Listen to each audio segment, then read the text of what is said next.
નજર કરીએ મહત્વપૂર્ણ સમાચારો પ્રાપ્ત થઈ રહ્યા છે। આપણે જણાવી દઈએ કે કિરીટ પટેલની નારાજગી મનાવવામાં કોંગ્રેસ સફળ રહી છે।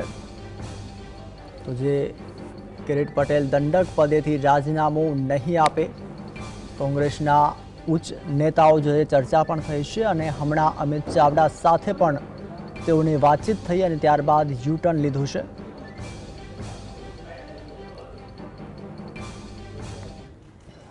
કમિટીની મીટિંગ બોલાવી અને તાત્કાલિક અમે જે વ્યક્તિએ ચાલુ સભામાં પ્રદેશ મોવડી મંડળની આગેવાનીમાં એમની હાજરીમાં જે પાર્ટીને નુકસાન કરવાનો અને પાર્ટીને બદનામ કરવાનો અને અમને ભાષણ રોકવાનો પ્રયાસ કર્યો તો એમની સામે એક્શન લેવામાં આવશે। અને જે અમારા વિરુદ્ધમાં જે વ્યક્તિઓએ કામ કર્યું હતું એવા વ્યક્તિઓ કોણ છે, એમના નામ એ જે પ્રદેશ કક્ષાએ એમને સમાવવામાં આવ્યા છે, એમને રદ કરવામાં આવશે।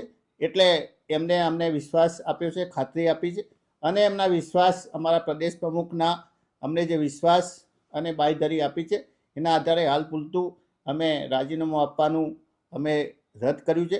પરંતુ આ સમગ્ર બાબતની જાણ અમે પત્ર લખી અને જે હકીકત બની છે એ અંગ્રેજીની અંદર અમે ડ્રાફ્ટ તૈયાર કર્યો છે અને એ ડ્રાફ્ટ અમે કેસી વેણુગોપાલ અને AICCને મોકલી આપીશું।